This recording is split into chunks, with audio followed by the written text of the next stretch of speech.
Subscribe பட்டனை அமுக்குங்க, bell பட்டனை அமுக்குங்க. வாழ்க வளமுடன். இப்படிக்கு பாட்டி வைத்தியம்.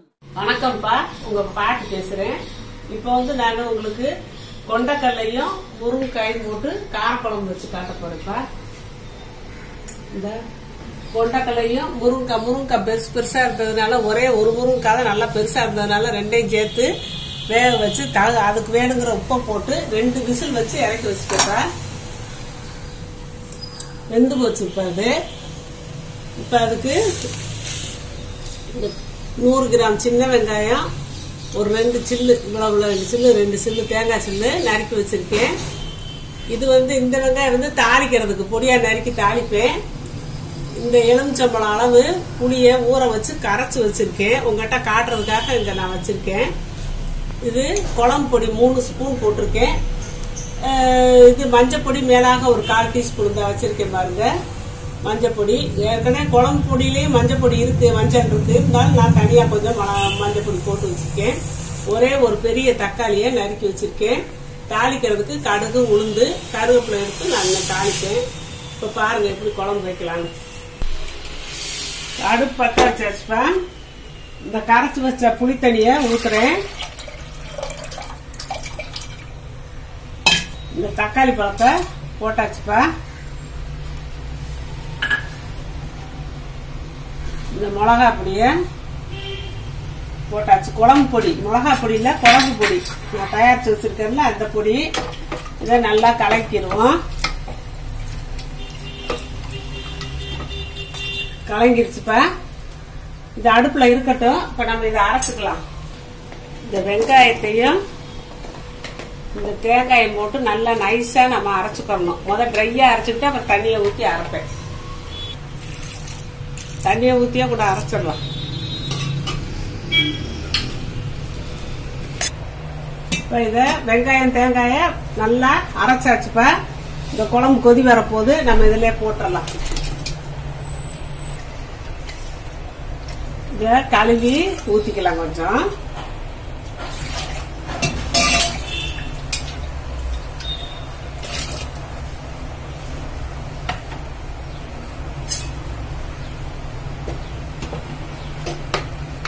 இந்த குழம்புக்கு தேவையான உப்பு போட்டுக்கலாம்ப்பா. அந்த கொண்டக்கல்லைக்கும் முருங்கைக்காய்க்கும் உப்பு போட்டேன். இப்போ குழம்புக்கு அளவா நம்ம உப்பு போட்டாச்சு.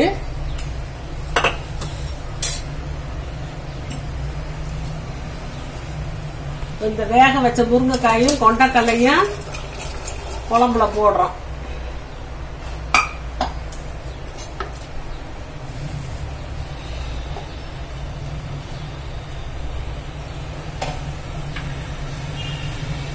இந்த ஒரு சின்ன பச்சை மிளகா, ஒரு பெரிய பச்சை மிளகா, ஒரு வாசத்துக்காக வேண்டி போட்டு. எந்த குழம்புக்கும் பச்சை மிளகா கொஞ்சம் உரிச்சு போட்டோம்னா வாசமா இருக்கும். உரிச்சு போட்டாச்சு.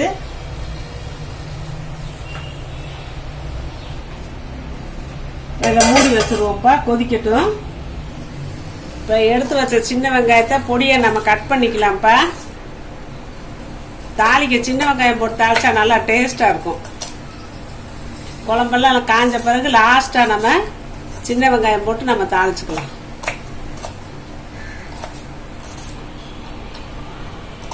இந்த இப்ப கொதிக்க போகுதுப்பா. கொதிக்கட்டும். நம்ம இதை தாளிக்கிறதுக்கு பக்கத்து அடுப்புல ஏற்பாடு பண்ணுவோம். இன்னும் நல்லா கொதிக்கட்டும். இந்த நேரத்துல நீங்க உப்பு பார்த்துக்கலாம்ப்பா.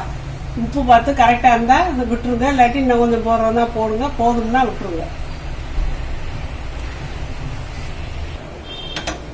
இப்ப தாளிக்கிறதுக்கு அடுப்புல சட்டி வச்சிருக்கேன். இந்த குழம்பு நல்லா கொதிக்குதுப்பா.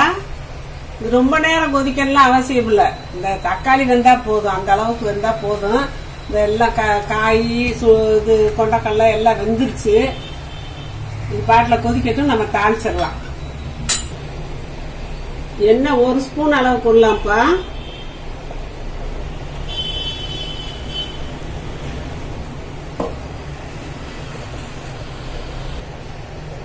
கடுகு 1/2 டீஸ்பூன்.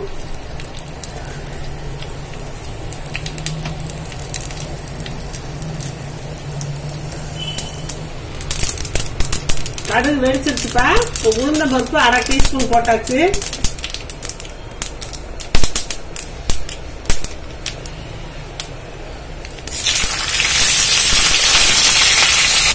இன்னும் வெங்காயத்தை போட்டுடலாம்ப்பா.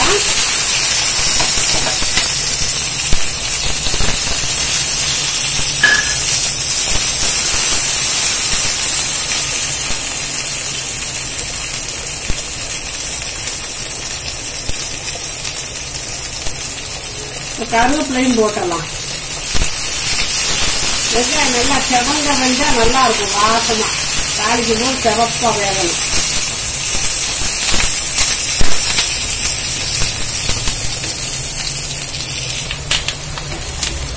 குழம்பு அது பாட்டில் கொதிச்சுக்கிட்டு இருக்குப்பா. இங்க நம்ம தாளிச்சுக்கிட்டு இருக்கோம். வெங்காயம் நல்லா செவப்பா வதங்கட்டும், அப்புறம் தூக்கி ஊற்றிடலாம். குழம்பு நல்லா கொதிச்சிருச்சுப்பா. தக்காளி எல்லாம் வெந்துச்சு. நம்ம அடுப்பு ஆஃப் பண்ணிக்கிடுவோம்.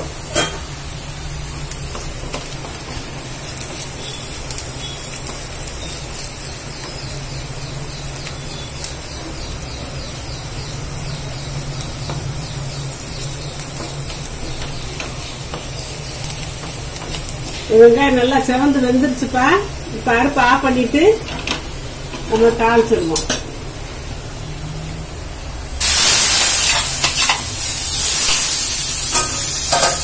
தாளிச்சோம்னா கப்புன்னு மூடி வச்சிடணும்ப்பா. அப்பதான் தாளிச்ச வாசம் போகாம இருக்கும். தாளிச்சு 1 நிமிஷம் 2 நிமிஷம் நம்ம அப்படியே வச்சுட்டோம். இன்னும் கூட லேசா குழம்பு கொதிக்கிற மாதிரி இருக்குப்பா. இது வந்து கிராமத்துல இப்படிதாப்பா வைப்பாங்க. மொச்சப்பயிர் குழம்புனாலும் சரி, கொட்டக்கடலை குழம்புனாலும் சரி, இந்த பயிர் போட்டு குழம்பு கார குழம்பு வைக்கிறோம்னா இப்படிதான் வைப்பாங்க. ரொம்ப டேஸ்டா இருக்கும். இது வந்து கிராமத்து மாடல்ப்பா. நான் கிராமத்துக்கு இருக்கேன்னா அதனால கிராமத்து மாடல்ல எனக்கு குழம்பு வைக்க தெரியும். அதனால நான் இப்போ வச்சு காட்டியிருக்கேன். இந்த மாதிரி நீங்க வச்சு சாப்பிடுங்க, சூப்பரா இருக்கும். இந்த குழம்புனாலே எங்க வீட்டுல ஒரு ஸ்பெஷல் கை குழம்புனா கூட வேணாட்டுறாங்க. இந்த கொட்டக்கடலை புளி குழம்பு வச்சா ரொம்ப அவங்களுக்கு பிடிக்கும். நீங்களும் வச்சு சாப்பிட்டு பாருங்க, அப்புறம் பாட்டிட்டு சொல்லுங்க. வாழ்க வளமுடன். இப்ப நிறைய பேர்ப்பா நான் அவங்க கொஸ்டினுக்கு ஆன்சர் சொல்றதுலன்னு கேக்குறாங்க. சொல்லிக்கிட்டு தான் இருக்கேன். நான் அதுக்குன்னு சொல்லி பார்வையாளர்கள் கேள்வி பதில் நான் போட்டிருக்கேன். அதை பார்த்துக்கங்கப்பா. அதை பார்த்தீங்கன்னா உங்களுக்கு தெரியும். நான் வரிசையா கேள்வி பதில் போட்டுக்கிட்டே இருக்கேன். அதுல போட்டு பார்த்தீங்கன்னா நீங்க கேட்ட கேள்விக்கெல்லாம் நான் பதில் சொல்லிடுறேன்ப்பா. அதை கட்டாயம் நீங்க பார்த்து தெரிஞ்சுக்கோங்க. சப்ஸ்கிரைப் பட்டனை அமுக்குங்க, பெல்லு பட்டனை அமுக்குங்க. வாழ்க வளமுடன். இப்படிக்கு பாட்டி வைத்தியம்.